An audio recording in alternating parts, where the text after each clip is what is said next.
নমস্কার আপনাদের সকলকে। প্রথমেই আপনাদেরকে ধন্যবাদ দেব, আমার চ্যানেলটিকে সাবস্ক্রাইব করেছেন আপনারা, এবং আমার চ্যানেলটি সবেমাত্র 1000 সাবস্ক্রাইবারের কোঠা পেরিয়েছে এবং আমি প্রচণ্ড খুশি। সেই কারণে আপনাদেরকে প্রত্যেককে খুব ধন্যবাদ আমাকে উৎসাহিত করবার জন্যে। এবং আমার ভিডিওগুলো আপনারা দেখছেন এবং চেষ্টা করি আমি আমার অভিজ্ঞতা থেকে যা যা আমি শিখেছি ইন্টারনেট থেকে এবং বিভিন্ন অভিজ্ঞ পাখি পালকদের থেকে আমি নিজে যা শিখেছি। তো আমার মাও পাখি পোষে আমার আগে থেকে এবং আমার অন্যান্য রিলেটিভরাও করে। তো সেইখান থেকে আমি যতটুকু শিখেছি তা আপনাদেরকে জানানোর চেষ্টা করি এবং আমাকে উৎসাহিত করতে থাকবেন এইভাবেই। তাহলে আমি যাতে ভবিষ্যতে আরও বড় পাখি পুষতে পারি, আরও দামি দামি পাখি পুষতে পারি, তার ব্যাপারে আপনাদেরকে জানাতে পারি এবং আমার ইউটিউবের চ্যানেল যাতে আরও বড় হয় এবং আপনাদের পাশে যাতে আরও বেশি করে থাকতে পারি। সেই কারণে আমাকে আরও সাবস্ক্রাইব করবেন অন্য যারা ভিডিও দেখছেন। তো এটা বলার কিছুই নেই নতুনভাবে।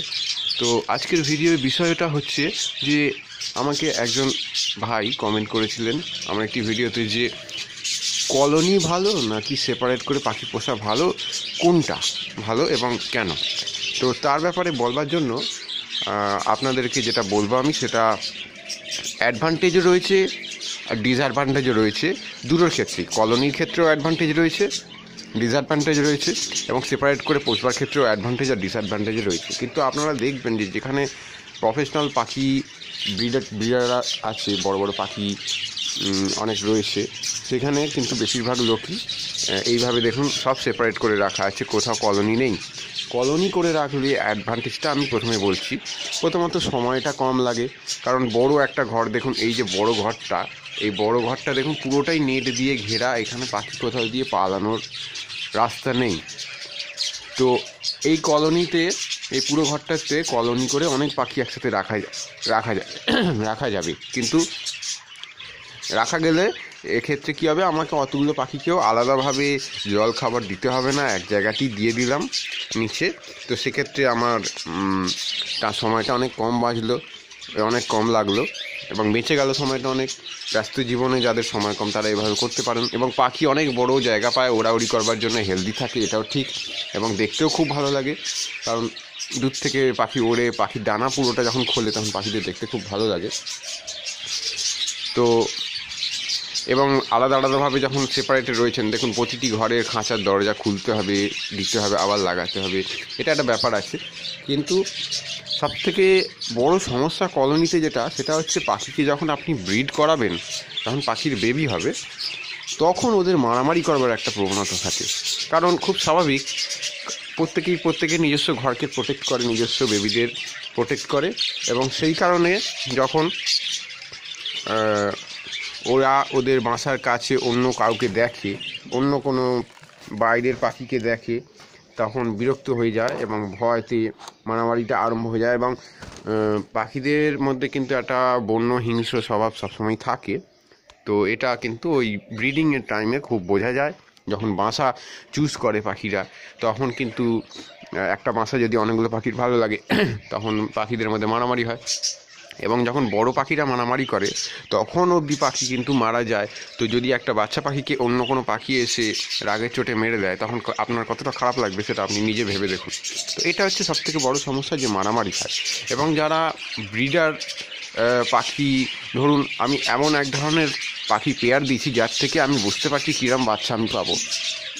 এক্সপার্ট তারা ব্রিডার, এবং সেই ক্ষেত্রে আমি এমন একটি নিউট্রিশনের পাখি পেতে চাইছি যার দাম বেশি এবং যার প্রোডাকশান বেশি এবং তার খুব চাহিদা আছে, দেখতেও খুব ভালো, একটা বিশেষ গুণ আছে।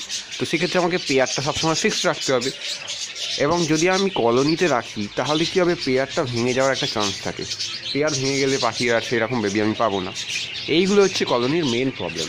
কলোনিতে পাখি আপনি অনেকগুলো রাখলেন ঠিক আছে, কিন্তু যখন মারামারি করবে তখন তার একমাত্র উপায় হচ্ছে সেই যে পাখিটি মারামারি করছে তাকে সরিয়ে দেওয়া। এরকম করতে করতে করতে করতে কলোনি থেকে পাখি কিন্তু আস্তে আস্তে অনেক কমে যাবে। এবং আরেকটি প্রবলেম হচ্ছে, আপনি কলোনিতে ধরুন আজকে কলোনি সেট করলেন, ধরে এই বড় ঘরটিতে ধরুন আপনি 50 পেয়ার এই বদ্রি বা বাজরিকা পাখি ছাড়লেন। এবার 1 বছর পর ধরুন সেখান থেকে এরকম বিভিন্ন কারণে পাখি মারা গেল, কিছু সরিয়ে দিতে হলো, এরকম করে করে ধরুন 50 পেয়ার থেকে কমে 20 পেয়ার হয়ে গেল। তো তারপরে আপনি মনে করলেন আরও বাচ্চা এতে আরও পাখি এনে ছাড়বেন, সেটি কিন্তু হবে না। কারণ এই জায়গাটিতে যে সমস্ত পাখিগুলো থেকে অভ্যস্ত তারা অন্য কাউকে অ্যালাউ করবে না। যেমন আপনার বাড়িতে যদি কেউ হঠাৎ করে ঢুকে পড়ে বলে আমি থাকবো, সেরকম একটা ব্যাপার। তো ওরা অ্যালাউ করবে না। তো ওরা একটা দল হিসেবে বিহেভ করবে তখন, এবং অন্য কাউকে সেখানে অ্যালাউ করবে না। এইগুলো হচ্ছে মেন কলোনির প্রবলেম। সেই কারণেই আমরা এইভাবে পাখিকে রাখি। তবে একটা উপায়, সেটা খুবই ব্রিলিয়ান্ট হয় করলে, সেটা হচ্ছে পাখিকে যখন ব্রিডিং আপনি দেবেন তখন যদি এরকম ব্রিডিং কেজেতে দিয়ে ব্রিডিং দেন, তাহলে মারামারি করার কোনো চান্স থাকে না। এবং যখন পাখির ব্রিডিং হয়ে যাবে, পাখি যখন রেস্ট দিতে চাইবেন, তখন আপনি একটি বড় অ্যাভিয়ারিতে ছেড়ে দিন। সেক্ষেত্রে আপনার কলোনির শখটাও পূরণ হবে এবং ব্রিডিংয়েও কোনো প্রবলেম হবে না। তো যারা আমাকে এই ব্যাপারটি বলছেন তাদেরকে আমি এইটি উপদেশ দেবো যে যখন পাখিকে ব্রিডিং করা হয়ে যাবে, রেস্ট থাকবে পাখি, তখন আপনারা তাদেরকে বার করে কলোনিতে ছেড়ে দিন। এবং যে সমস্ত পাখিগুলো রেস্ট করছিল সেই সময়, যখন এই সেপারেট করা খাঁচার পাখিগুলো ব্রিড করলো, এদের ব্রিড করা হয়ে যাওয়ার পর সেই রেস্টের পাখিগুলোকে আবার এতে দিন। এতে কী হবে, আপনার চক্রাকারে চলতে থাকবে ব্রিডিংটা, কখনোই থামবে না, এবং আপনার সব দিক রক্ষাও হবে। তো এটা আমার পার্সোনাল অভিজ্ঞতা। তো পুরোপুরিভাবে কলোনি এবং পুরোপুরিভাবে সেপারেট দুটোর কোনোটাই কিন্তু ঠিক না। কারণ সেপারেটভাবে রাখলে, এবার আমি সেপারেটের উপকারী অ্যাডভান্টেজ ডিসঅ্যাডভান্টেজটা বলছি। সেপারেটভাবে রাখলে প্রথমত পাখিগুলো নিজস্বভাবে থাকে, কারোর দ্বারা এফেক্ট হয় না। হ্যাঁ, সেপারেটভাবে থাকলে পাশাপাশি যে ঘর, সেই ঘরে কিন্তু মারামারি হয় না, কারণ ও তো ওর কাছে যাচ্ছে না। যদিও দেখতে পাচ্ছে, কিন্তু দেখতে পাওয়াটা ভালো।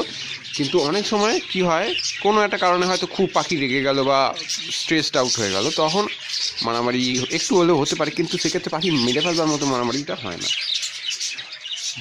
এতে ডিসঅ্যাডভান্টেজটা হচ্ছে, পাখি যেহেতু জায়গাটা কম পাচ্ছে, এখানে পাখির ব্রিডিং মুডটা প্রায় চলে আসে। বাচ্চা বড় হওয়ার সাথে সাথেই পাখি ডিম পেড়ে দেয়। এক্ষেত্রে পাখির শরীর উইক হতে পারে। মেল পাখির শরীর কিন্তু উইক হয় না, ফিমেল পাখির শরীর উইক হয়, কারণ বারবার ডিম পারে। এবং যেহেতু এত ডিম পারে, সেহেতু ওদের ঠিকঠাকভাবে বাইরে থাকে না, সবসময় ভিতরে তাওয়া দেয়। হ্যাঁ, তো সেই কারণে পাখিদের শরীর উইক হয়ে যায়, ওড়াউড়ি করে না, শরীরে ফ্যাট হয়ে যায় এবং বেশি দিন বাঁচে না। তো সেই কারণে সবথেকে ভালো হয় যদি বছরে লিমিটেড ম্যাক্সিমাম 3-4 বার ব্রিডিং, তার মধ্যে অত্যন্ত গরমকালটা বাদ, অত্যন্ত ঠান্ডার সময়টা বাদ। তো এরকম করে যদি পরপর করা যায়, তাহলে আমার মনে হয় খুব ভালো হবে। এবং কলোনিতে রাখলে পাখি যেহেতু খুব ওড়ে, সেক্ষেত্রে পাখির শরীর ঠিক থাকবে, পালক ঠিক থাকবে, এবং কখনোই ওদের ফ্যাট হবে না। তো আজকের ভিডিওয়ে এতটাই রইল।